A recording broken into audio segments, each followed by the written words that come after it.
Hello, what's up mga kumaring tigang? Ito ang YouTube channel ng mga taong mahilig gumawa ng mapampaswerte, mahilig magpabuenas at mangontras sa mga malas. It's me, Rico Mori, and welcome back to my channel.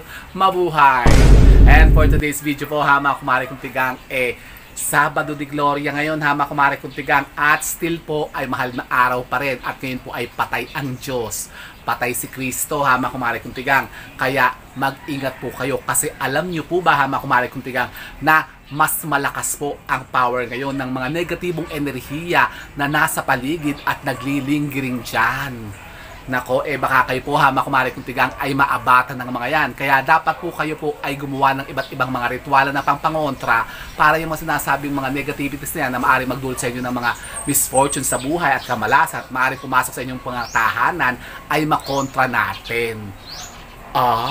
At tuturuan po kayo, mga kumaring tigang, isang napaka-powerful po na pangontrang ritualan laban sa kanila kasi ngayon po ay patay ang Diyos, patay si Kristo. Kaya dapat po gawin nyo po ito ngayon pong Sabado de Gloria.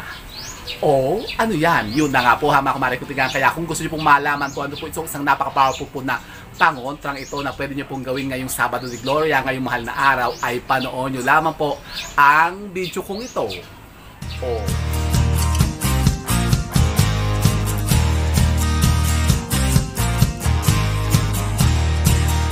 So, ayun na nga po, mga kumaring tigang, isang mapagpalang araw po sa inyong lahat. At ngayon nga po, mga kumaring tigang, ay Sabado de Gloria. So, pwede na po tayo ngayong magpa-iso-iso. Pwede na kayong gumalaw ngayon, mga kumaring tigang. Pwede na po kayo maglayas-layas at pumunta at magpahilahilahod kung saan-saan.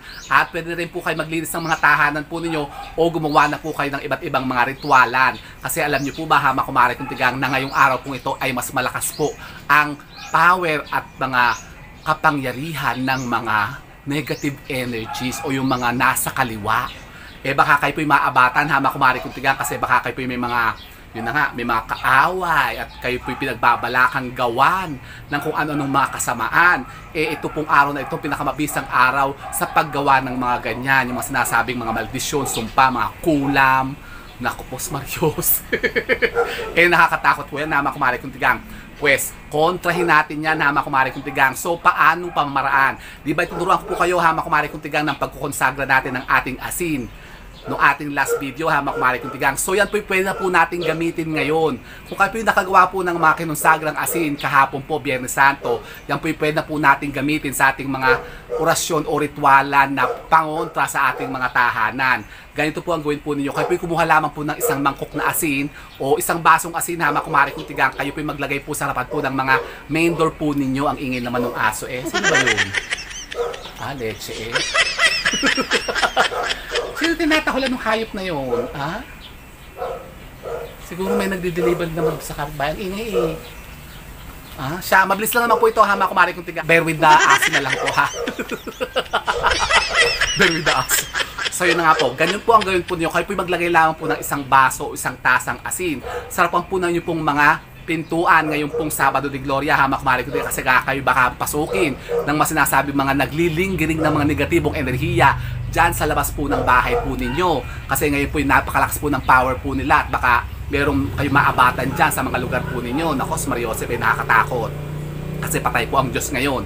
So, ganyan po ang gawin po ninyo. Maglagay lang po kayo ng isang basong asin o isang tasang asin sa harapan po ng mga main door po ninyo. Tapos mainam po, mamaya pong 6 o'clock ng hapon, mga kumaring tigang, magtigil kayo ng isang kandilang puti. Tapos maglagay po kayo nito. Ito po, ang ating walis. Walis paano? Ito po, mga kumaring tigang, ilalagay lang po natin sa ating mga main door o sa tapat po ng ating mga pintuan na papatayo. Ganyan po, mga kumaring tigang. Kasi alam niyo po ba, mga kumaring tigang, yung ating pong mga walis na ganito ay parang sumisimbolo din po ito. Parang ito'y nakakahawig po yan ng power po ng palaspas. Kasi made of ting-ting din po yung palaspas natin. Di ba yung ating ginawang mga palaspas nung araw ng palaspas.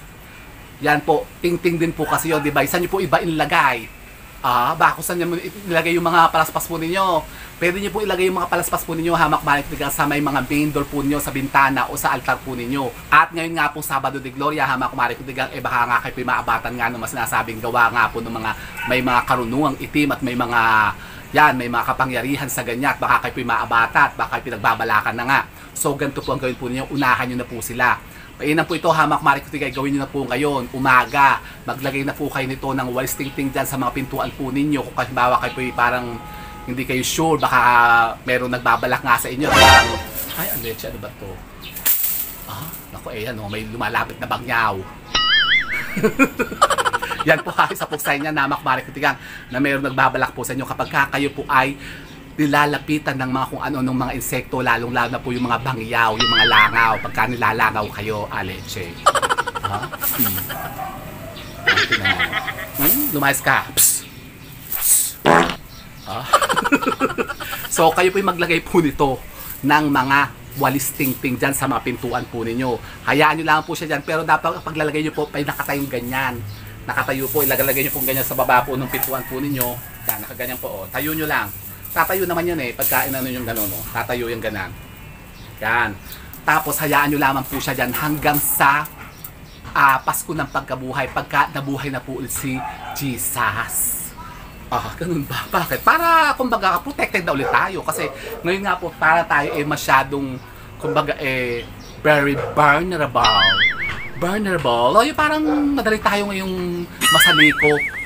Parang madali tayong tablan ngayon kasi nga patay po ang Diyos, patay si Kristo. Baka nga kayo po wala namang mga pangontra dyan sa mga katawan po ninyo at kayo nga po maraming mga kaaway at kayo, yun na nga, gustong-gusto ng gawa ng ganyan. Ito po kasi napakainam na araw sa paggawa nila naman ganyan ng mga sumpa o yung mga kulam. Talaga ba? Ay, kailangan maghanda. Opo, hamak Marie Kutigang. Kaya kailangan po maghanda na kayo ng mga walis dyan sa mga main door po ninyo. Tapos alam niyo po ba, hamak Marie Kutigang, meron kayo isang magagamit, isang pangontra laban sa mga ganyan, pang protection po ninyo sa bahay po ninyo at sa inyo po mga sarili, hamak Marie Kutigang. Kapag kayo po meron po nito dyan sa mga bakuran po ninyo, ano yan? Halimbawa, kayo po ba, hamak Marie Kutigang, ay may mga tanim na puno ng nyog? Nyog? Opo, yung coconut tree. Yan. Halimbawa kayo po, hamak Marie Kutigang, ay may naabatan at may napansin kayo na kayo po'y merong nalaglag na bunga ng nyug dyan sa puno ninyo. Paano? Yung ganito po, hamak Marie Kutigang, pakita ko sa inyo. Eto. Eto po, hamak Marie Kutigang, ang bunga ng nyug. Yung mga tuyong pong nyug baga, yung mga tuyo na nakusa po yan na nanlalaglag. May mga ganyan kasi, hamak Marie Kutigang, yung mga puno ng nyog, kapag katuyo na ang mga bunga niyan, kusahin ng lalaglag.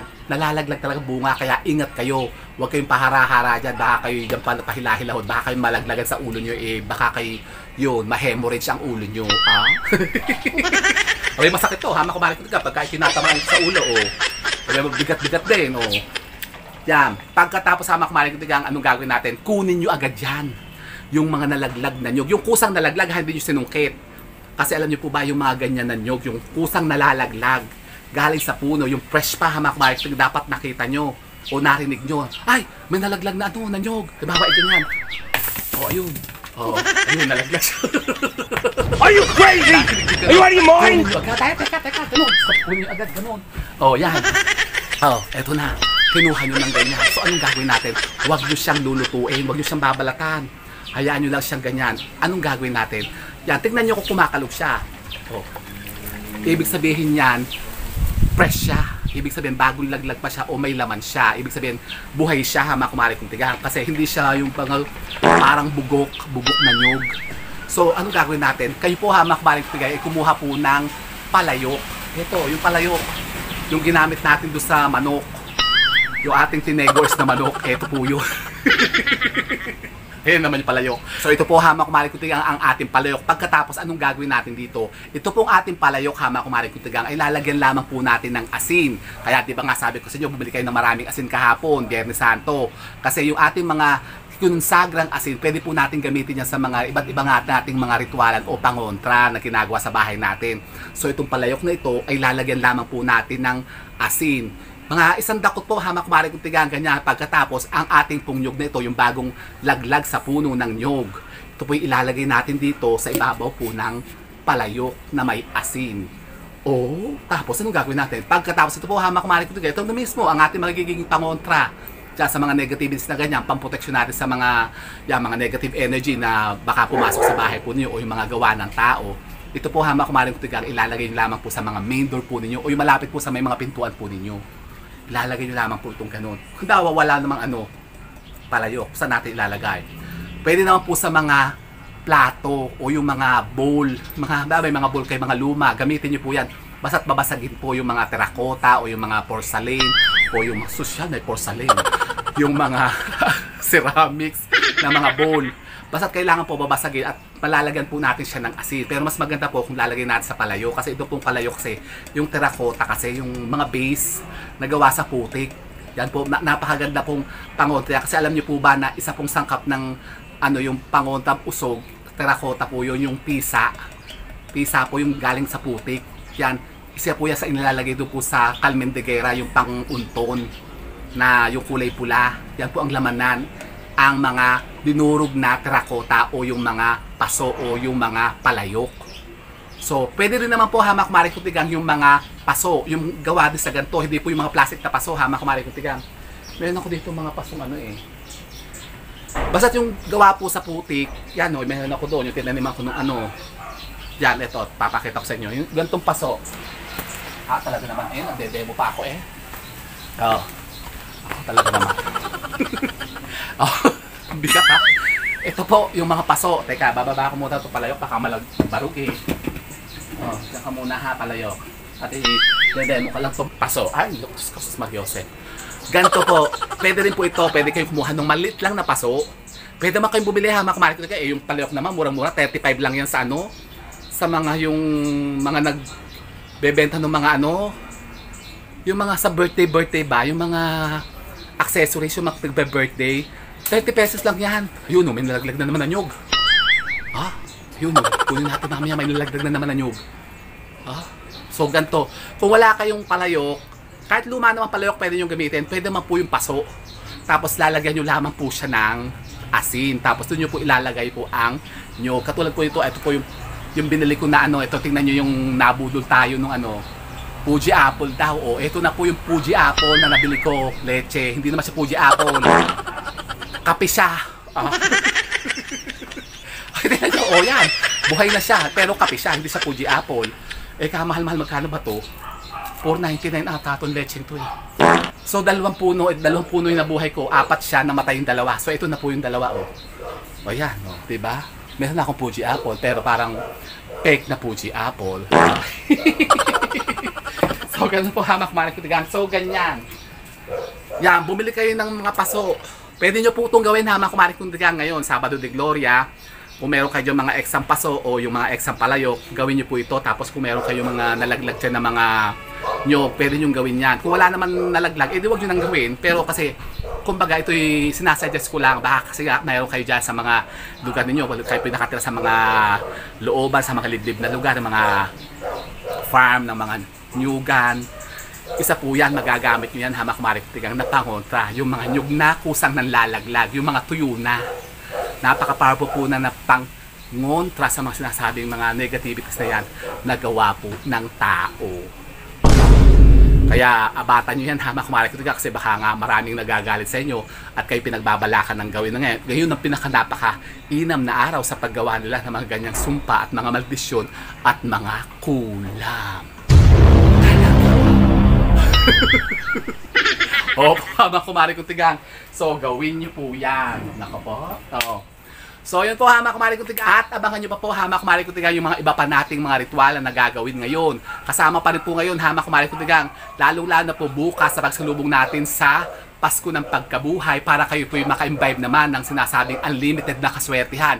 Yung mga sinasabing ritual na pwede po natin gawin bukas bago po mabuhay ulit ang Diyos. Diba? Yung resurrection ni Jesus. Talaga ba? Opo, hamak kumari kutigang. So yun po hamak kumari kutigang. Sana po may napunta na kayo mga bagong idea at kaalaman sa pagkontra naman sa mga sinasabing kamalasan na yan. And with that, hamak kumari kutigang, be safe and God bless. Thank you for watching. And don't forget to subscribe my channel. I know you like it. And don't forget to brush your teeth. Bye, hamak kumari kutigang.